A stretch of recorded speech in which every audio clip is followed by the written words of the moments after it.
Je tady rok 2025, ale podcast Čistý střed zůstává ve stejném kabátě. Prvního rozhovor a dnes tady vítám ve svém virtuálním studiu šéfa slovenských stýlových šipek a také muže, který je za pár měsíců přitáhne do hlavního města Slovenska, tedy do Bratislavy, i světovou jedničku Luka Humphriese, tedy Františka Šulce. Františku, vítej v podcastu Čistý střed.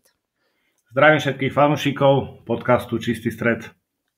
Na začátek se zaměřím hlavně na tu roli tebe jakožto šéfa slovenských stýlových šipek. Co je vlastně tou veškerou náplní téhle práce vedení slovenské šipkové organizace? Tak ja viac menej, možno, že by sa tak najlepšie tá činnosť moja dala pomenovať ako manažér.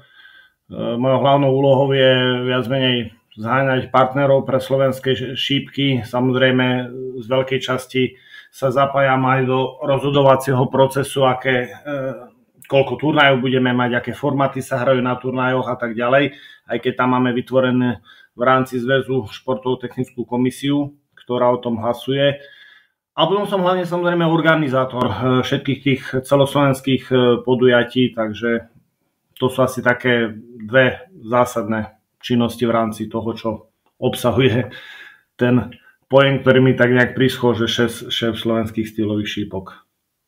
Jak náročná je tahle práce časově? Protože já, když jsem právě v minulém měsíci měl tady ve svém virtuálním studiu Jirku Schinfelta, který momentálně vede Českou šipkovou organizaci, tak mluvil o tom, že to je velmi náročné.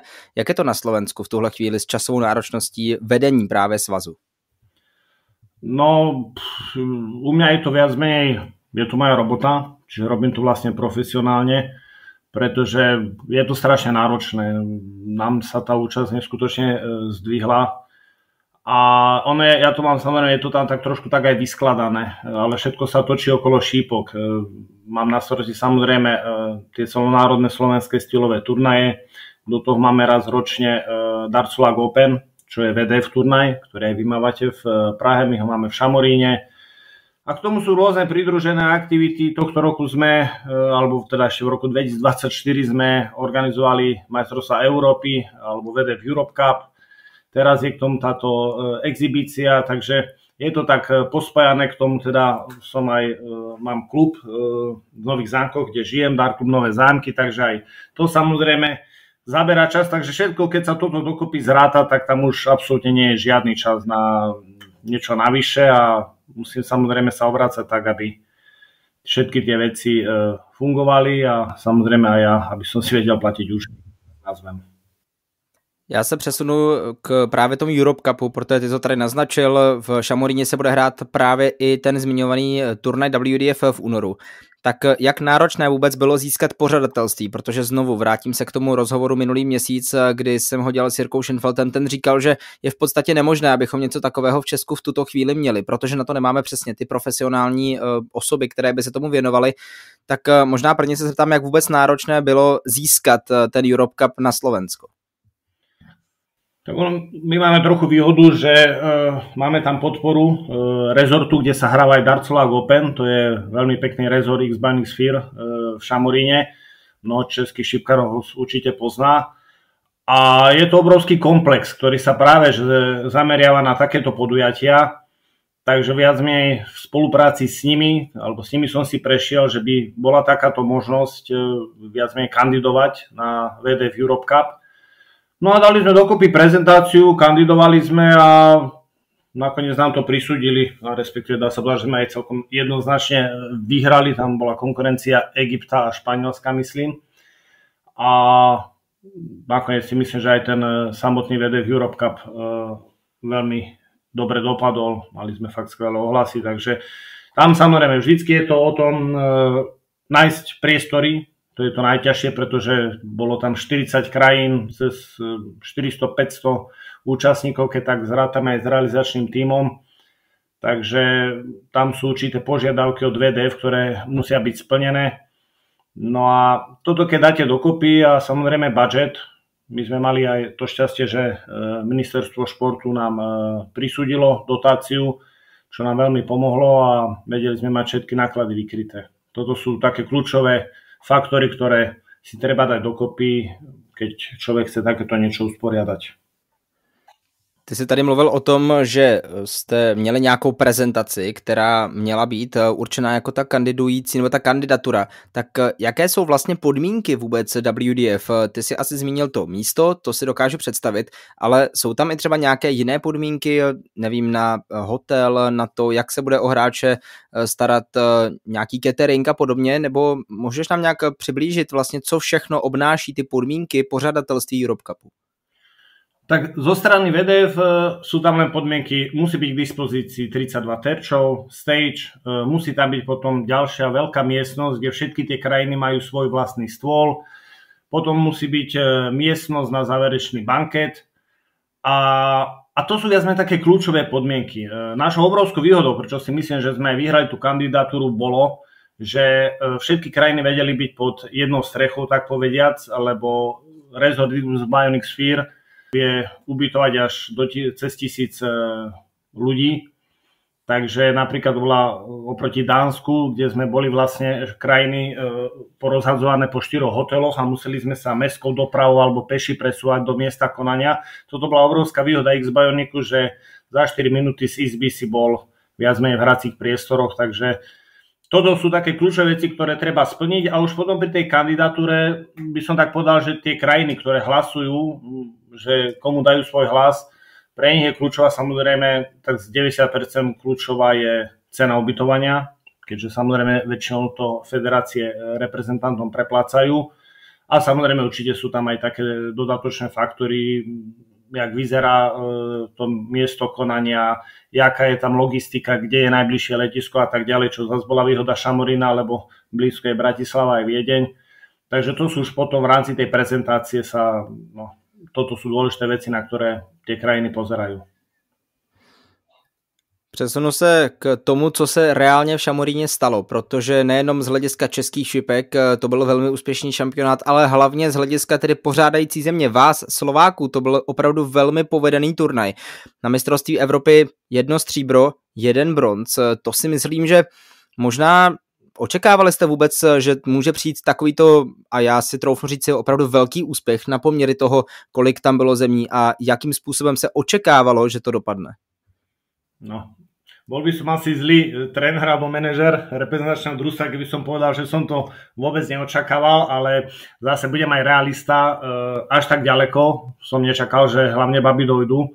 U nás tie šípkarky majú o niečo bližšie k tej, by som povedal, svetovej VDF špičke ako chlapi, ale že teda babám až tak fantasticky vyjde turnaj a že v súťaži družstiev skončili až vo finále a Katka Naďová s Luciou Jankonskou získali ešte bronz, dokonca v celkom hodnotení krajín získali takisto ženské družstvo 3. miesto, tak to bolo fakt ako určite na to očakávania a tam viac menej všetko zapasovalo a možno aj tá výhoda domáceho prostredia trochu zrovna sa pozitívne odzrkadlila, lebo ona niekedy vie aj zväzovať ruky, keď je domáci šampionát. A sami vieme, že v šípkach je ideálne, keď je človek kľudný, uvoľnený, ako keď cíti nejaký väčší záväzok, ale v tomto momente asi aj toto sa preklenulo na tú pozitívnu stranu a zvyšil z toho fakt takto skvelý úspech. Mě by ještě zajímala jedna věc, protože ty jsi tedy manažerem reprezentace zároveň k těm svým dalším funkcím, které v slovenských stylových šipkách máš. Bylo třeba vidět, že ti hráči a hráčky se nějakým způsobem více zajímali i o ty velké turné těsně před tím Europe Cupem, než byla ta nominace, protože já si asi dokážu představit, že doma si prostě chce zahrát každý. Vidíme to i tady na našem turnaji v Praze, vidíme to na národní kvalifikaci na European Tour, kde letos, nebo loni tedy bylo téměř 70 hráčů. Vnímal jsi něco podobného, že se slovenští šipkaři a slovenské šipkařky snažili se opravdu poprat o tu nominaci, aby si zahráli doma na mistrovství Evropy? Tak určite si myslím, že všetci šípkári vedeli, že budeme mať, vlastne už to bolo 2 roky známe, že budeme mať domáci šampionát, ale vlastne oni si o to miesto v reprezentácii si pýtajú počas celej sezóny. Tým, že ja viac menej aj organizujem tie turnaje, do toho máme prestížnu súťaž Nikedar League, tak ja ich mám, dá sa povedať, celý rok na očiach a samozrejme na záver sa snažím vybrať tých 4 najlepších. Už tesne pred Europe Cupom tam to zrovna vychádza tak, že Europe Cup je v septembri a v júli, auguste sú väčšinou dovolenky, nie až toľko tých veľkých turnajov. Takže ja viac menej ešte pred letom alebo pred tými dovolenkovými mesiacmi tú nomináciu zverejním, tak aby tí dotyční 8 reprezentanti vedeli, že v lete sa majú pripravovať. A my ešte zvykneme vždycky pred Europe Cupom máme 3- a 4-dňové sústredenie, ktoré je zamerané aj na tréning, aj na nejaký ten team building, tak aby sa aj vytvorila partia, čo si myslím, že zrovna pri tomto štýle turnaja je dôležité. Tak to si myslím, že jste ještě o nějaké ty kroky před námi, tak to samozřejmě je hrozně fajn a chci takto ještě nejenom tobě, ale všem slovenským šipkařům pogratulovat právě k těm medailovým úspěchům. Nicméně já bych se teď rád přesunul k tomu hlavnímu důvodu, proč jsem si tě dneska pozval do podcastu Čistý střed, a to je 10. května 2025 exibice v Bratislavě. Přijede Simon Whitlock, Joe Cullen, Gervin Price a hlavně Luke Humphries. Tak jak se sem vůbec podaří dostat, nebo do Bratislavy dostat takovou hvězdu, jako je světová jednička a v tuto chvíli stále ještě obhájce titulu mistra světa? Vždy to je viac menej otázka peňazí. Logicky, že tí hráči nechodia na tie exhibície zadarmo. V tomto prípade o tú exhibíciu viac menej už bol záujem skôr. My máme trošku na Slovensku výhodu, že máme fakt štedrého generálneho partnera slovenských šípok, čo je stavková spoločnosť Nike, a oni nás veľmi podporujú a majiteľ tejto stavkovej, pán Berger, on už asi tak 2 roky dozadu ma poprosil, že či by som vedel takéto niečo zorganizovať, že týchto najväčších hráčov, alebo tieto PDC hviezdy, že dostať na Slovensko.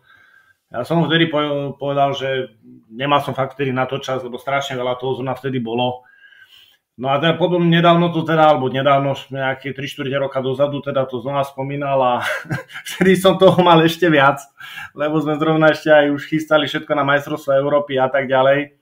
Ale už druhýkrát som nemal tú silu ho odmietnúť, takže som si k tomu všetkému ešte aj toto navalil. No a viac menej je to potom jednanie s tými agentúrami alebo s tými agentami, ktorí majú zmluvy s týmito špičkovými hráčmi. S nimi sa treba dohodnúť na podmienkách a asi taká úplne najťažšia vec z toho všetkého, čo bola, je nájsť termín. Tak, aby tí hráči, ktorí fakt sú v roku veľmi vyťažení, a ja som veľmi chcel, aby sme tú exhibíciu uskutočnili v sobotu, čiže cez víkend, lebo predsa len Slovensko nie je až tak veľké a cieľom vlastne tej exhibície hlavným bolo mať plný dom alebo vypredať Peugeot Arénu, čo je okolo 3,5 tisíc miest. Takže ja som trval na tej sobote, čo sa Jasonovi Tamemu moc nepáčilo, čo vlastne zastupuje všetkých týchto 4 hráčov. Ale bolo veľmi ťažké hlavne nájsť ten termín, ale nakoniec sa našiel. Našťastie aj vtedy, lebo aj Peugeot Arena, tam je strašne veľa podujatí, tak v ten deň bola voľná. Takže to sa podarilo a už potom sa doriešovali zmene posledné detaily a rozbehla sa vlastne propagácia toho podujatia a vlastne od 14. decembra už beží predaj lístkov. Na co se vlastně můžou diváci těšit? Já už jsem viděl nějaké, ne upoutávky, ale viděl jsem, co zhruba by se mohlo během toho celého večera dít, nebo pozdního odpoledne, ale pokud bys mohl i našim posluchačům, kteří třeba buď jsou ze Slovenska, anebo uvažují, že by se do Bratislavy vyjeli podívat, tak na co se mohou těšit na tomto exibičním klání? No my sme vytvorili sme teda aj oficiálny web pre toto podujatie nikedarsnight.sk a tam je aj zverejnený tak nejak predbežný program, stále ešte určité detaily, predsa ešte máme nejakých 5 mesiacov k dobru, takže nejaké detaily ešte doľaďujeme, ale taký ten predbežný program tam je, okolo 5. sa otvoria brány, od nejakej tej 5:30 do 6. bude tak nejak hudba s DJ-om, moderátorom, bude sa tam robiť taká šipkárska atmosféra. Od nejakej 6. do 7. by tam bol taký sprievodný program pre fanúšikov a najmä pre slovenské kluby, kde budeme robiť nejaké možno, že volkony s nejakými mini zápasmi. A od tej 7. už teda príde na rad samotná exhibícia, ktorú sme tak trošku vyskladali, možno, že tak trochu netradične. Chceli sme tam urobiť aj trochu show a chceli sme, aby aj diváci samozrejme videli tie svetové šípky. Čiže vlastne budú tam 2 zápasy, kde tí profesionáli budú hrať medzi sebou. Predbežne tam bude prvý zápas Whitlock s Cullenom, následne Price s Humphreysom. V treťom zápase sme chceli, aby aj tie slovenské šípky sme trochu spropagovali, tak tretí zápas bude zápas dvojíc, kde jeden ten PDC hráč bude vo dvojici so slovenským šípkarom a druhá dvojica bude takisto vyskladaná. A štvrtý zápas budú tí zvyšní dvaja PDC hráči vo dvojici so slovenskými celebritami. Čiže bude tam možno aj trochu takej zábavy, keď na terč budú viac menej hádzať. Ešte stále jednáme, uvidíme, že ktoré celebrity sa nám tam podarí dostať, či to bude zo sveta športu alebo zo sveta showbiznisu, ale tak tam budú aj teda ľudia vidieť hrať šípky tých úplných amatérov, lebo zatiaľ v rámci týchto celebrit nemyslím, že tam máme nejakého skvelého šípkara, takže bude tam aj trochu takéto zábavy a viac menej po týchto 4 zápasoch bude ešte 45 minút autogramiáda a tým viac menej bude ukončená tá oficiálna časť. Tak já vím, že já občas chodím na florbal na Bohemku a tam hraje Tomáš Kvasnica na florbalu, tak ten je velký fanoušek šipek, tak ten by do toho třeba šel. Uvidíme, no to samozrejme budeme ešte dávať dokopy, nejaké predbežné mená už máme. Môžem jedno meno spomenúť, lebo to som tak nejak mal od začiatku v hlave, že zo slovenských šípkarov, kto by si treba zaslúžil takéto podujatie a zahrať si vo dvojici s profesionálom, tak s tým už som aj hovoril, veľmi sa tešil a ja sme na Slovensku, keď sa spýtate väčšiny šípkarov, hlavne tí, čo dlhšie hrávajú šípky, že učiť nejakú tú najväčšiu legendu počas nejakej tej 20-25 ročnej stylového fungovania na Slovensku, tak určite by väčšina povedala meno Otto Zmelík, takže toto môžem prezradiť, že jedným z tých slovenských šípkarov, ktorý bude hrať vo dvojici, bude Otto Zmelík, čo je u nás neviem koľkonásobný majster Slovenska a asi si dovolím tvrdiť, že nikto nemá viacej titulov na Slovensku zo všetkých tých národných súťaží alebo regionálnych ako je Otto, takže som veľmi rád, že on prijal toto pozvanie a že si urobí taký veľký volkon. Veríme, že pred vypredanou halou. No a jak je to aktuálně se vstupenkami? Ty jsi říkal, že se prodávají od 14. prosince, tak můžeš třeba říct, jak dobře se prodávají, kolik vstupenek ještě zbývá a zdali by třeba případně naši posluchači neměli trochu porychlit v tom nakupování? No, už teraz, jak som pozeral nejaký včera posledný stav, tak ostáva v predaji nejakých možno, že 200 stupeniek už iba. Ono sa to neskutočne rýchlo vypredalo. Takže už sú posledné vstupenky v predaji. My sme tam dokonca teraz dali do predaja ešte aj nejakých 70 miest v lóži B. Takže vstupenky fakt, tam asi určite zabral aj ten faktor tých majstrovstiev sveta, kedy to fakt všetci sledujú. Ale sme radi, no, lebo je to prvé podujatie na Slovensku, čiže veľmi ťažko sa odhadovalo, či zaplníme tú halu, ako rýchlo sa to bude predávať, ale ukazuje sa, že tento šport neskutočne dynamicky rastie, nielen na Slovensku, ale po celom svete a po tých stupenkách môžem povedať, že sa len zaprášilo, lebo tie najlepšie to odišlo hneď a viac menej fakt z nejakej tej 3200-3300 kapacity už je len posledných 200 stupeniek v predaji. Tak ještě jednou gratulace, tentokrát za prodávání vstupenek. A já bych se chtěl zeptat ještě na jednu věc, protože už jsem mluvil o tom, jak náročné je pořádání Europe Cupu, což byla vícedenní soutěž, možná i mnohem náročnější, co se týče počtu hráčů. Ale jak náročné bylo třeba právě vyjednat s manažerem všech těch 4 hráčů, nějaké podmínky finanční, ten datum a byl jsi na to úplně sám, nebo si musel mít kolem sebe třeba tým lidí, který ti pomohl právě tuhletu pro asi mnohé fanoušky nezapomenutelnou exibici v Bratislavě uspořádat? No tak ľahké to nebolo. V prvom rade bola to zase vec, ktorú som ešte nerobil. Zase pre mňa nové veci, ktoré sa veľakrát človek učí za pochodu. Dá sa povedať, že ja viac menej v rámci celej tej mojej činnosti pre šípky, tak nejaký tým už okolo seba mám. Hlavne jedného človeka, Peťa Takáča, ktorý už 6 rokov, dá sa povedať, je tak nejak mojou pravou rukou. Je to chalan, ktorý robí všetko okolo grafiky, streamy, prenosy, čo máme vlastne v televízii zo slovenských turnajov. Takže toto všetko má na starosti on, takže v tomto určite takisto, jak aj pri VDF Europe Cupe, aj s touto exhibíciou je on taký, čo viac menej mi najviac pomáha. Dá sa povedať, že aj on už je pracovne tak na tom, že je akýby profesionál a naplno sa venuje šípkam, alebo teda pomoci tomu, čo ja nestíham, tak s tými on pomáha.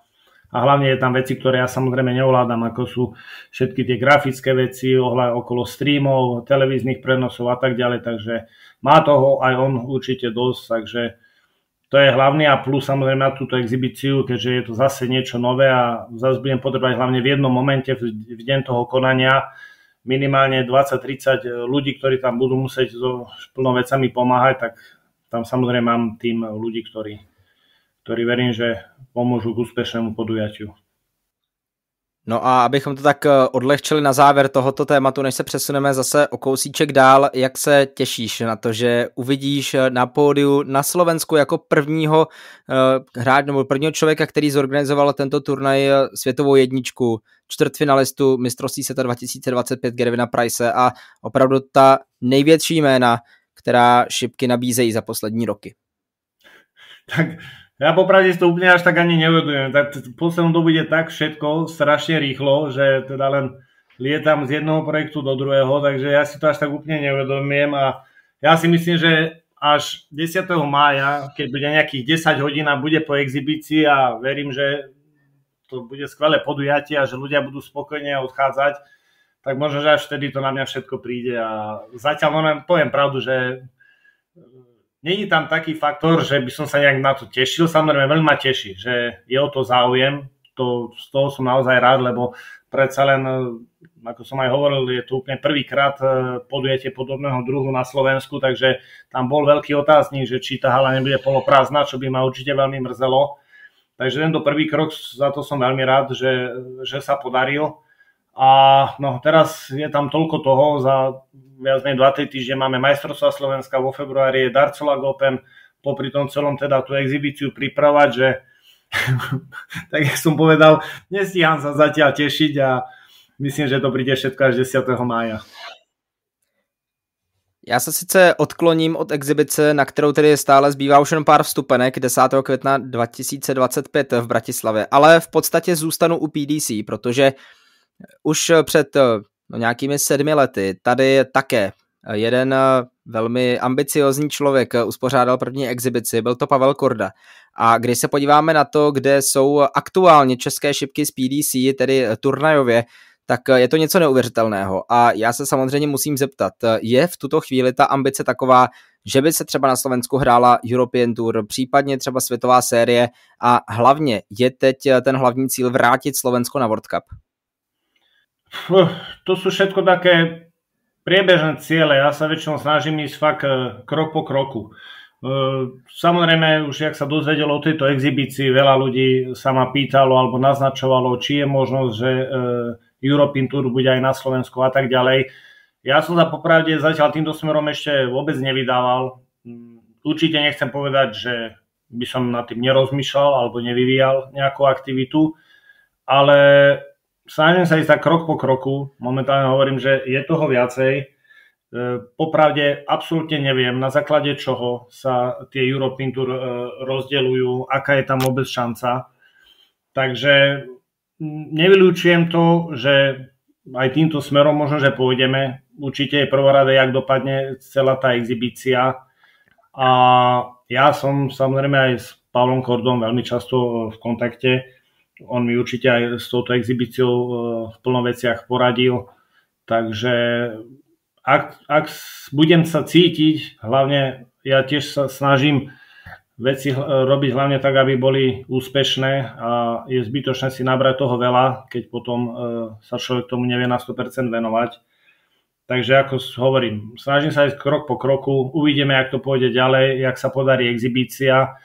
A nehovorím, keď by samozrejme bola taká možnosť, však je to fantastické podujatie European Tour, trojdňové, je tu viac menej celá špička tých najlepších hráčov, vie prísť na Slovensku, tak keď na to bude priestor a budeme schopní pokryť tie náklady, čo takisto absolútne netuším, že aké veľké náklady sú tam, tak prečo nie? Brániť sa tomu určite nebudeme.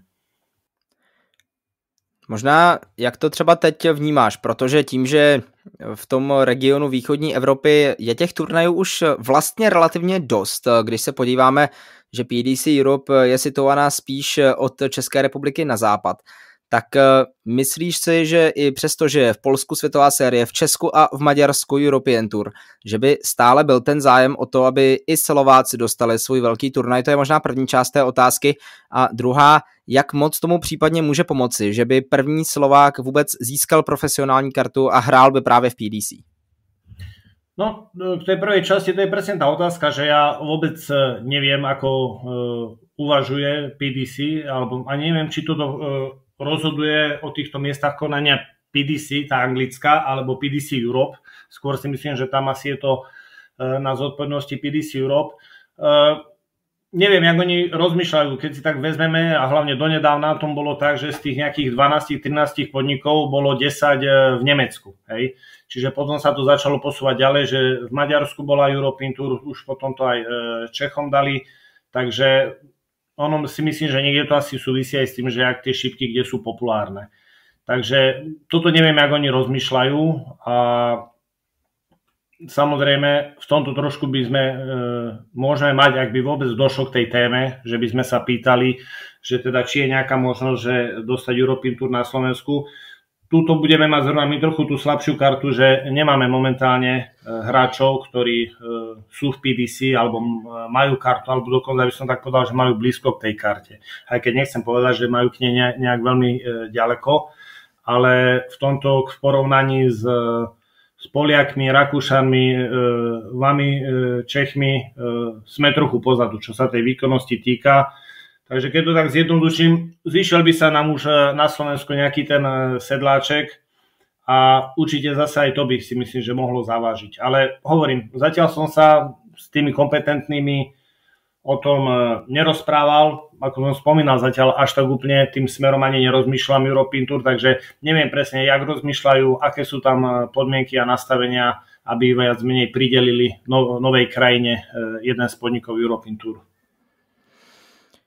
Když zůstanu sice u PDC, ale už se i částečně přesunu do slovenských šipek jako takových, tak tím, že přesně já jsem také začal alespoň částečně sledovat, jak funguje Nike Premier Liga, nebo teď už Nike Dart Liga, jak se to posouvá, jak se posouvají slovenské poháry, tak myslíš si ty osobně, že třeba už letos, případně příští rok může nastat ten čas, že to prostě jednomu z těch vašich hráčů sedne a no zatím teď už je pravda, že ani jeden Čech nemá kartu v tuhle chvíli, což znamená, že Slovensko by mohlo mít i více zástupců než Česká republika.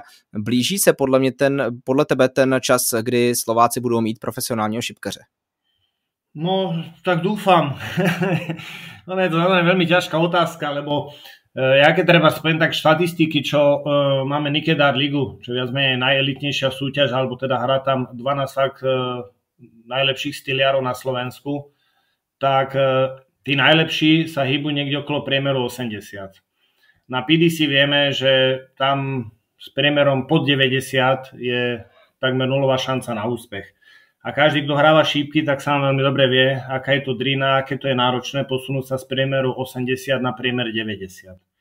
Samozrejme, dejú sa rôzne veci. Vy ste to dobrým príkladom, hej, Adam Gavlas chytil šípky a za rok a pol zrazu bol v PDC. Hej, teraz zase tá cesta šípkara niekedy je dlhá, takže teraz možno, že má nejaký pokles formy, za rok, za dva zase sa tam vráti. A to je to, že je to veľmi ťažké odhadnúť, že či je ten čas blízko. On je možno, že blízko a možno, že ešte stále 4-5 rokov. Nebudeme mať šípkara, ktorého uvidíme v PDC.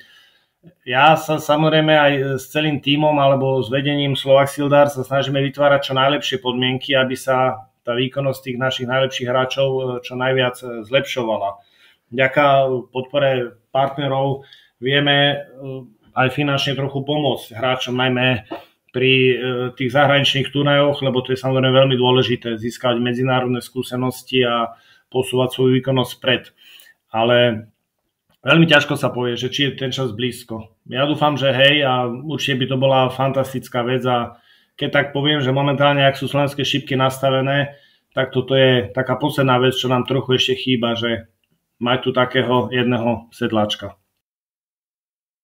Ta výkonnost slovenských šipkařů se samozřejmě zlepšuje i třeba tím projektem Niké Dart ligy, dříve Niké Premier ligy. Mě by asi nejvíc zajímalo, protože už tady to jméno právě sáskové kanceláře Niké zaznělo párkrát, i jméno jejího majitele, jak se vůbec slovenské šipky dostaly k takovému partnerovi, protože si dokážu představit, že to asi nebyla úplně jednoduchá cesta, že jste si zavolali a řekli, jo, tak jdeme do toho. Neviem, no v podstate ale bola tak nejak jednoduchá. Nehovorím, že to bolo úplne jednoduché, ale to sa bavíme viac menej už aj neviem, koľko to je 5-6 rokov dozadu, viac menej v čase, keď som si teda prevzal, alebo teda zvolili ma, že budem mať na starosti slovenské stylové šipky, tak ja som samozrejme začal oslovovať partnerov, lebo vedel som, že chcel som sa tomu venovať naplno. Videl som v tom športe obrovský potenciál a vedel som, že teda popri nejakej inom zamestnaní by som nevedel naplňať ten koncept, ako som si ho sám pre seba zadal. Takže som vedel, že k tomu budem potrebovať partnerov. A viac menej Nike bol úplne prvý partner. V tie prvé roky bola tá podpora od nich taká menšia, by som povedal. Nechcem úplne povedať, že symbolická, ale bola menšia. Ale napriek tomu už sme mali aspoň partnera s takýmto menom. K tomu sa podarilo nejakých ďalších partnerov dostať a tým pádom sa hlavne mne ľahšie dýchalo, pretože tie náklady na sezónu boli strašne vysoké a dá sa povedať, že prvé 2 roky som z časti slovenskej šipky sponzoroval, keď to tak nazvem, a dlhšie by to určite by som finančne nezvládol. Takže tam bolo veľmi dôležité, že tá podpora tých partnerov išla hore, ale ono to išlo všetko ruka s rukou hore vďaka tomu, aké boli podmienky, ako narastala aj účasť na tých slovenských pohároch, lebo viac menej v roku predo mňou sa účastnilo slovenských pohárov okolo 60-70 hráčov a tým, že sme sa presunuli z kultúrnych domov do veľkých športových hál, začali sme robiť z finálových zápasov streamy, najprv na internete, neskôr sme sa dohodli aj s celoštátnymi televíziami. To bol tiež obrovský posun vpred. Myslím si, že je málo krajín, ktoré majú prenosy z finálových národných turnajov. Takže a tá účasť sa zvyšovala každým rokom a na posledných majstrovstvách Slovenska, čo boli minulý rok, bolo okolo 620 účastníkov. Takže my už začíname mať pomaly problém, že kde tie turnaje organizovať, pretože najväčšie, čo na Slovensku sú športové haly, čo sú rozmery hazardárskeho ihriska, kde teda vieme naskladať 68 terčov, ale v momente, keď tá účasť bude stále viac a viac narastať, tak už to organizačne nebude možné a je dosť možné, že príde aj doba, že na tie celoslovenské turnaje sa bude musieť kvalifikovať, alebo teda nebudú úplne otvorené pre všetkých, ale bude tam určite nejaký kľúč, že tam nejaká prvá stovka z rebríčka bude automaticky a zvyšní sa tam budú môcť kvalifikovať cez regionálne súťaže, ale zatiaľ sme ešte úplne tak ďaleko není, aj keď zase až tak ďaleko to nie je, lebo hovorím, keď tá účasť naďalej pôjde hore, tak už z organizačného hľadiska tam budeme musieť niečo vymysleť. To budete muset pořád openery, ne? No, asi hej.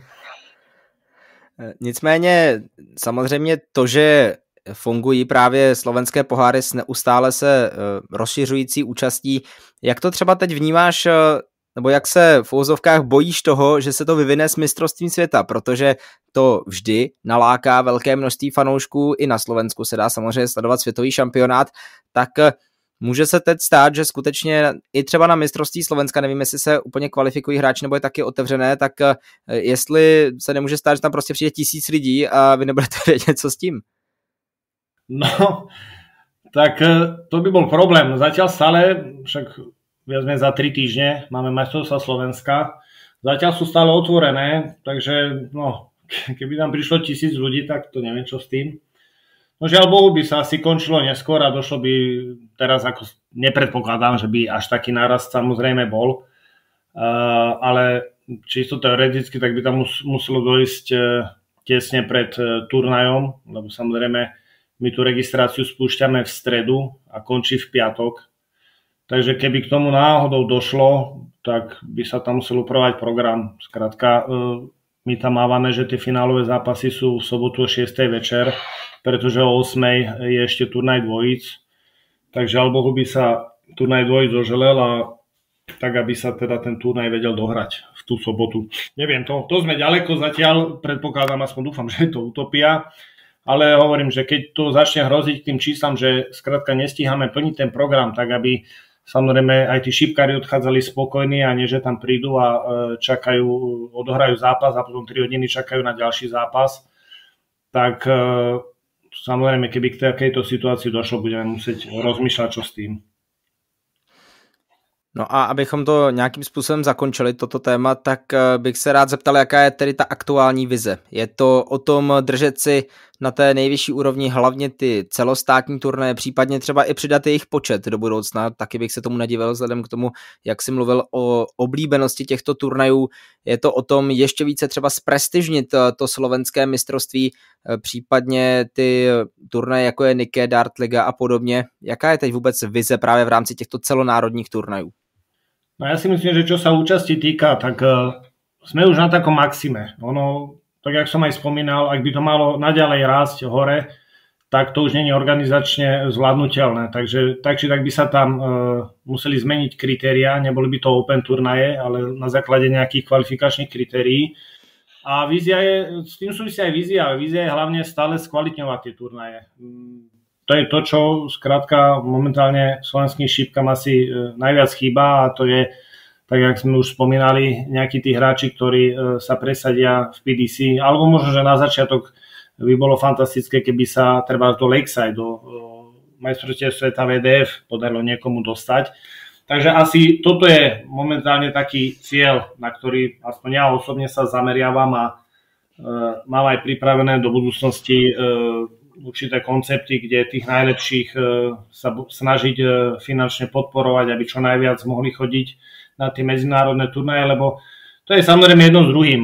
Slovenské šípky, alebo dá sa povedať celosvetovo, okrem tých 128 alebo koľko hráčov, ktorí sú profesionáli a vďaka prizemanom a určite aj sponzorom vedia sa venovať len šípkam, tak bežne myslím, že ani v Čechách a na Slovensku ani v okolitých krajinách šípky nikto nehrá profesionálne. Takže všetci chodia do roboty a určite tie výjazdy do zahraničia na tie medzinárodné turnaje nie je to vôbec vlastná záležitosť, ale je strašne dôležitá. Keď niekto chce v tých šípkach preraziť alebo dostať sa úplne na vrchol. Takže toto určite je taký cieľ v najbližších rokoch, čo najviac tým najlepším hráčom alebo tým, čo majú k tomu najbližšie, im pomáhať, aby mohli na čo najviac medzinárodných turnajov chodiť. Určitě jeden z nejdůležitějších momentů pro to, aby se zlepšovaly nejenom slovenské šipky, ale téměř jakýkoliv sport, tak to je výchova mládeže. A právě k tomu bych se chtěl také přesunout, protože samozřejmě před pár lety všichni obdivovali jméno Dominika Kočíka, který tehdy opravdu ve velmi mladém věku vystřelil mezi juniory, vyhrál tehdy dokonce ve 12 letech, jestli říkám správně, mistrovství republiky hráčů do 18. Tak jak se aktuálně věnujete na Slovenském šipkovém svazu právě mládeži? No toto je tiež jeden z takých cieľov a jeden z takých tých mojich najväčších cieľov zapojiť mládež alebo vznik akadémií na Slovensku, lebo tento šport tak neskutočne dynamicky rastie, nielen čo sa týka popularity, ale aj čo sa týka sprofesionalizovania podmienok v rámci toho športu. Pár rokov dozadu, alebo 10-15 rokov dozadu bolo úplne bežné, že 30-35 ročný chalanisko od krčmy si začal hádzať šípky a za 2-3 roky sme ho videli na majstrovstvách sveta. Teraz sa ten trend už tak posunul, že si myslím, že už aj šípky ako šport nemajú ďaleko od takého tenisu a tak ďalej, kde si treba začať už v skorom veku, začať trénovať, prejsť si akadémie. Všetci vieme, že je to šport na dlhú trať, že to není len tak, že chytím šípky a zrazu som majster sveta.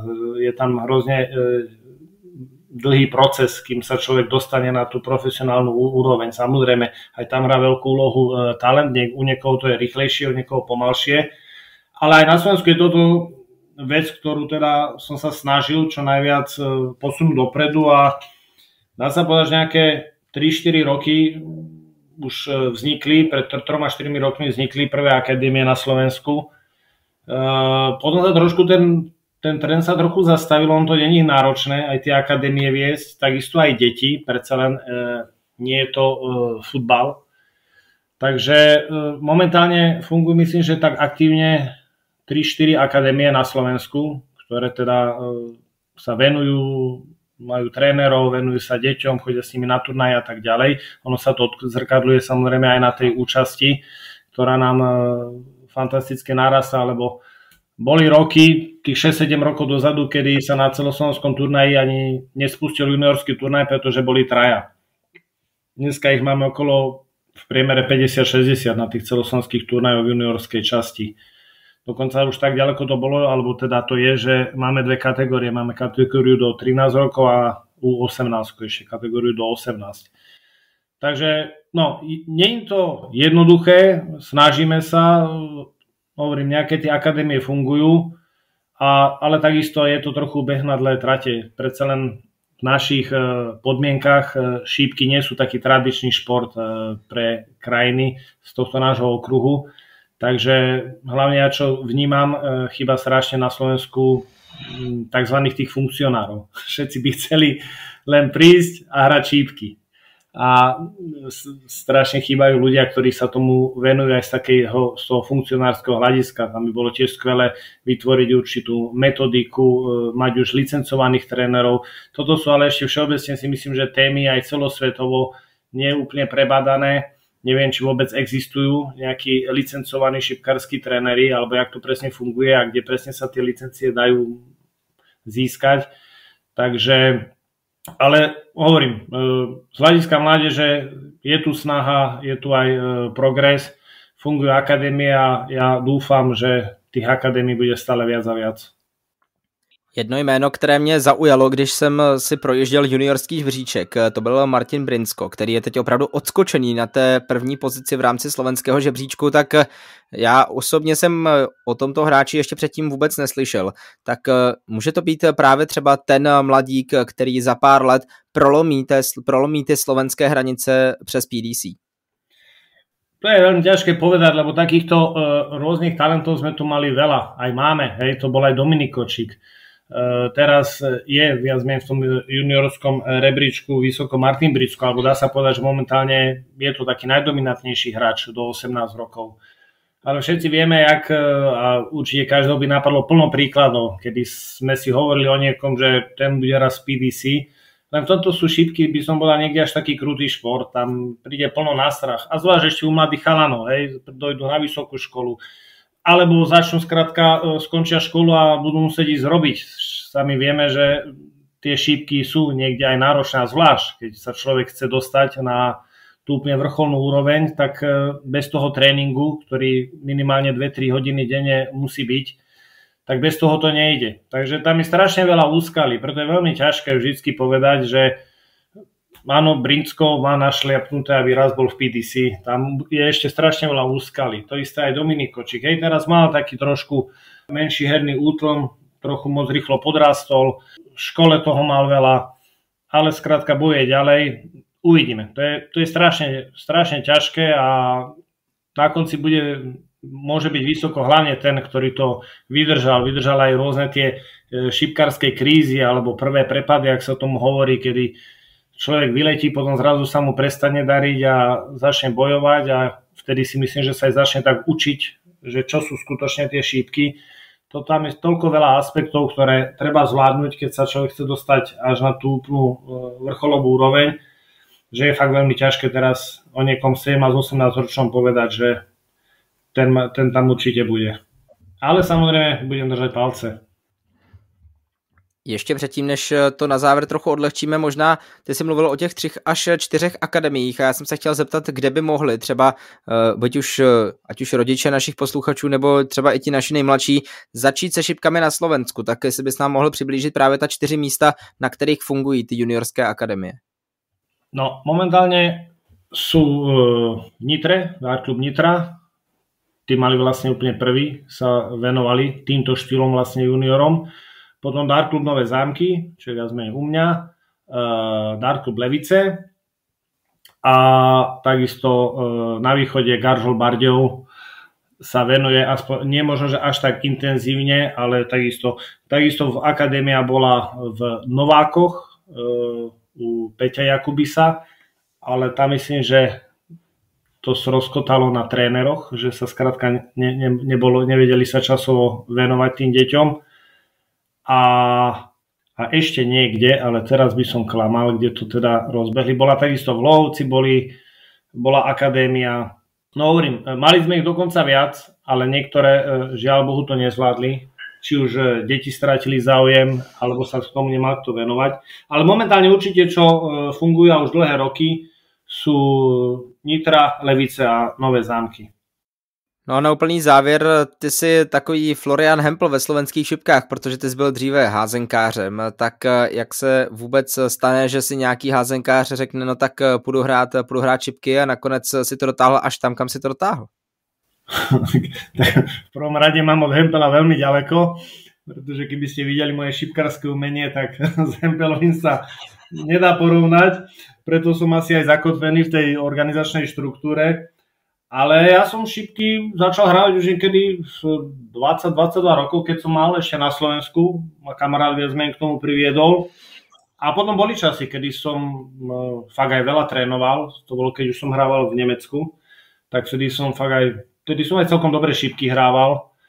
A dá sa povedať, že počas celej tej hazardskej kariéry šipky boli taká moja vášeň. Takže niekde to tak vo mne ostalo a osud to nejak tak zariadil, že nakoniec som pri tom športe, ja sme aj, nie že ostal, ale teda, že po tej hazardskej kariére, že som prischol k tomuto športu. Jsou si vůbec podobné v něčem ty sporty, nebo je to úplně jako totálně odlišná věc? No, veľa ľudí si myslí, že by som mal mať určitú výhodu pri šípkach, lebo hádzaná je takisto hod, aj keď z loptou a šípky je hod so šípkou, ale je to úplne diametrálne odlišný hod. Jediná možno určitá výhoda je, že tým, že som celý život hral hádzanú, tak tá ruka možno, že je nejak pevnejšia a vytrénovanejšia, ale na druhú stranu ja tam mám zase strašne veľa nevýhod. Ja vôbec neviem šípku držať zľahka, keďže celý život som viac menej loptu stískal, alebo teda držal čo najpevnejšie v ruke a ja tak podobne držím aj šípku, lebo keď sa ju snažím držať jemne, tak mi to príde neprirodzené a neviem poriadne tú šípku ani odhodiť.